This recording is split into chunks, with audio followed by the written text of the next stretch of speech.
First thing, just tell us about your transition and just the fact that you've been described as probably one of the biggest athletic freaks on the team, but with injuries and position changes, what do we get to see out of you and what should we expect out of you? Okay, first with the transition, I feel as if it's easier mentally, but physically it's a little bit harder because you have to deal with 300-pound men trying to take your head off every play.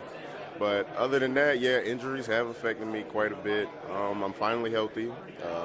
I'm healthy, no injuries or anything, any nagging injuries. But for the upcoming, being considered one of the most athletic freaks, that's a privilege. I thank people for that. But other than that, coming this season, I can't predict the future. I'm going to work hard and try my best. How do you feel like as far as the position itself? I know you talked about there's parts that are easier, parts that are more challenging, but from an addict score, getting out on the field and running the plays and not having the time to really think about it, have you noticed it getting a little faster even though you've only had a couple of practices? Yeah, it's getting a lot faster. The more I study, the easier it gets. As long as I'm not thinking on the field, I feel as if I'll be all right.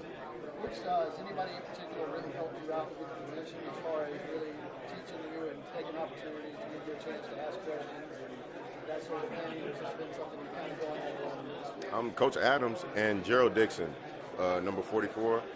He helped me out a lot. Like when we was in the summer, when we was just doing workouts, me and him would meet one-on-one, and he'd try to help me out with the plays along.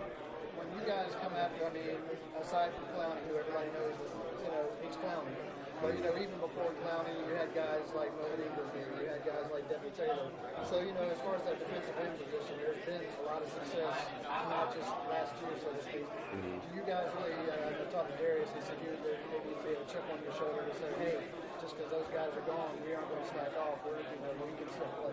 Yeah, I mean, people are going to have their opinions regardless of what we say or regardless of what we do.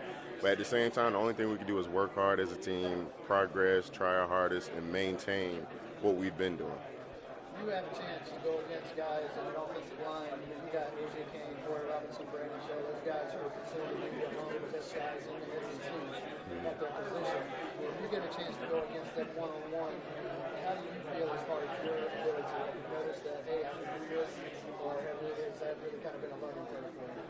Yeah, I don't beat them every time, but sometimes I get the best of them. Most of the time they get me. But at the same time, I look at it as a teaching point, because they're making me work harder, and I'm trying to make them work harder. Because at the same time, I have speed, they have power, and along with I'm sure they can handle the strength regardless. But with my speed, they're not going to see a defensive end as fast as me off the edge anyway. So I feel as if they'll help me with the strength, and I'll help them with the speed. So it's like a one-on-one basis.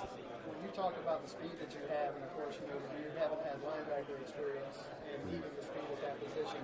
Have you noticed a drop-off whatsoever, having to gain the extra weight to play the defensive end position, or do you feel like that you can handle the weight without losing speed? No, I've actually got faster since I put on the weight. I'm 246 now, and I ran a 4.38. But at the same time, it's different on the field rather than just testing and just running straight, because running straight is different from going lateral and stuff like that. So, it's a big difference, and I have to get used to the weight because the first day at camp, I realized I've gotten a lot heavier. But with the more practices we have, the more used to it I'll get. And just from a team perspective, you guys 3 years in a row with 11-win seasons. At this point, would another 11-win season be kind of a disappointment, knowing that we've kind of done this a few times, we're going to shoot for more, or 11 wins and 11 wins? No, it wouldn't be a disappointment. That's the standard that South Carolina hasn't had for a while. So, to reach the same standard, if not better, I feel as if it's a blessing and it's actually a good thing. And just the last question, from a team perspective, you've got guys that are good, really good, definitely some NFL caliber guys, but you don't have like one superstar guy that everybody sees as the face of the team. Does that say something about just like the overall talent level of the whole team being raised, that there's not one guy that really stands out? The one thing that sticks out to me is team. It's not one person. Without that one person, he can't tackle everybody on the field. He needs a team. So to not have that number one person, it was a team regardless. So, regardless of what people think, they're going to have their own opinions.